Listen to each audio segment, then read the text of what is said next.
All right. Hello, everyone. Welcome to our session today.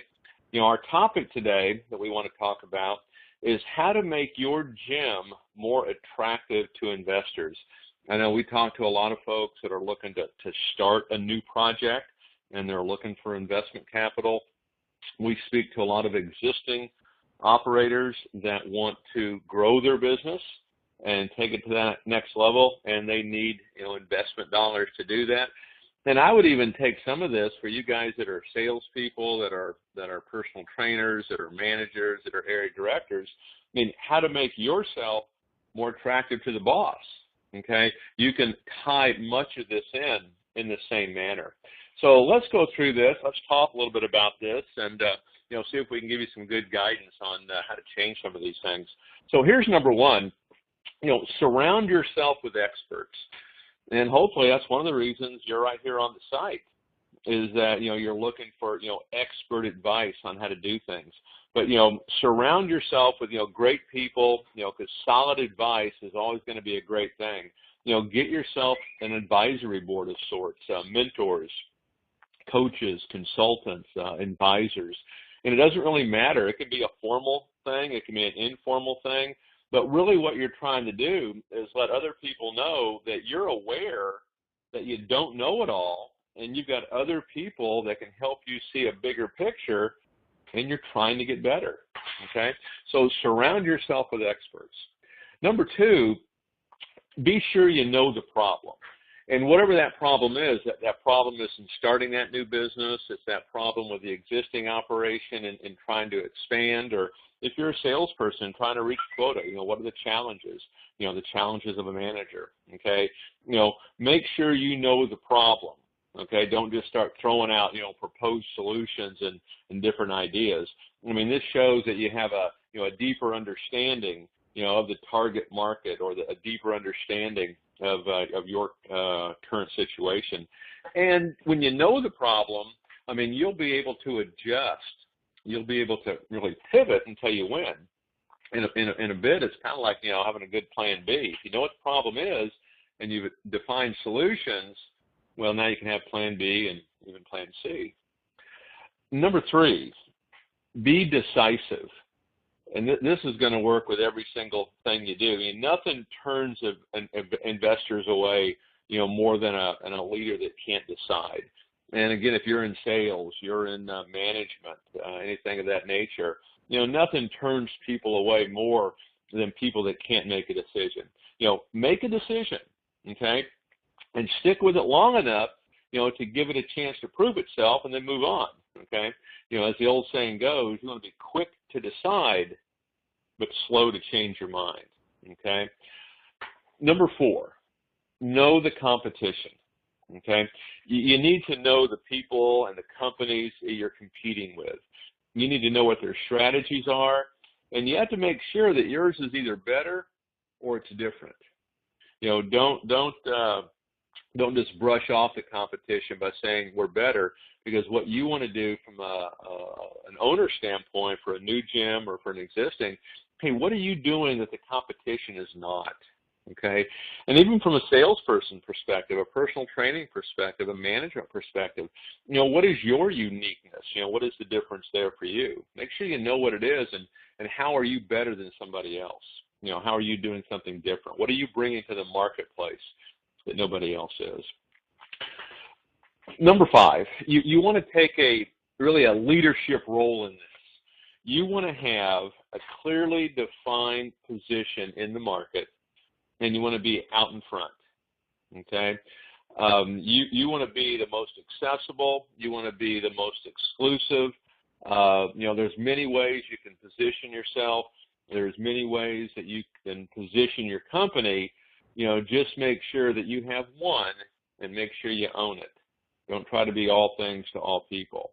Take that lead position, define it, and go out there and promote it. Number six is one that I find to be a challenge for some folks, and it's an easy one to do. Know your numbers. Know your numbers.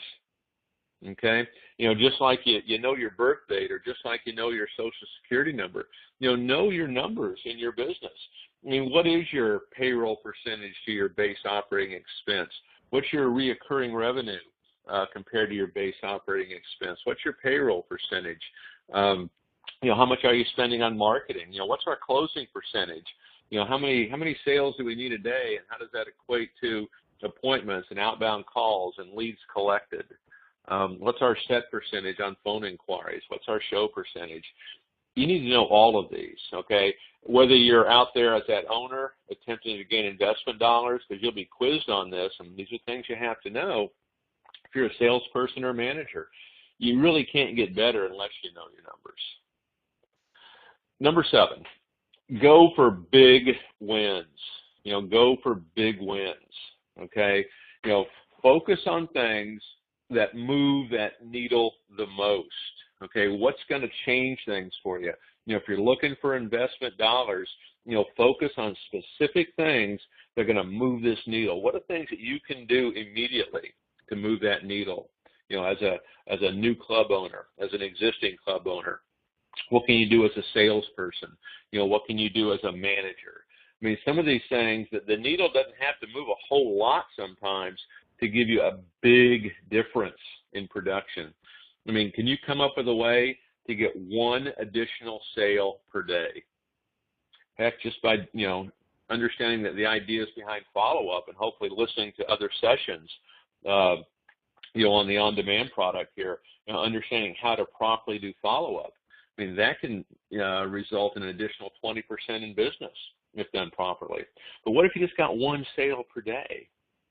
How would that change things? That's a big moving of the needle right there. Okay. Number 8, be accessible. You're looking for investment dollars. You're looking to be the top manager, the top salesperson. If somebody wants to invest in you, they should be able to find you when they need you. Okay?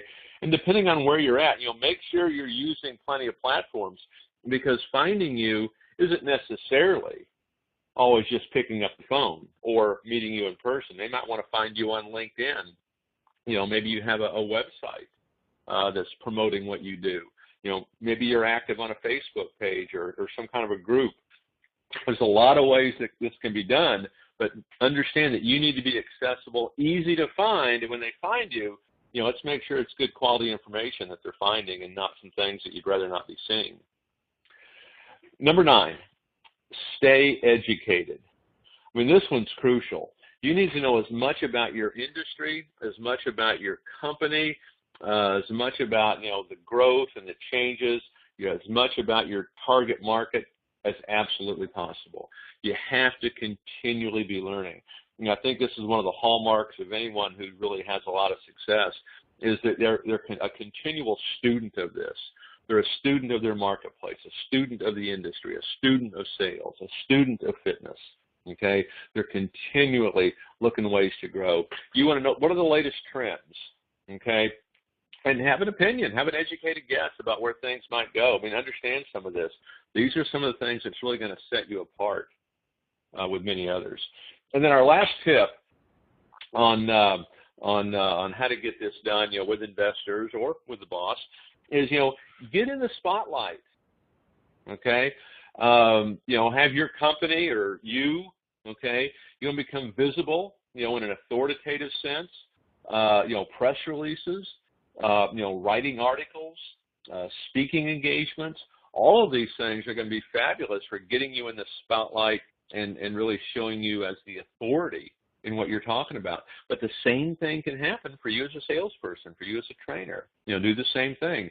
Get out there and speak, write articles, get press releases out for things that make some sense. Okay? So these are some things that are going to help you stand out and make you more attractive to investors if that's what you're looking for. These same principles are going to help you with the boss. If you're trying to get noticed by that sales manager. Of course, that sales manager, number one thing is he or she may just simply want sales. But all of this will lend to that as a manager, as an area director. So go to work on it. Appreciate you all being here today, and we look forward to chatting with you soon.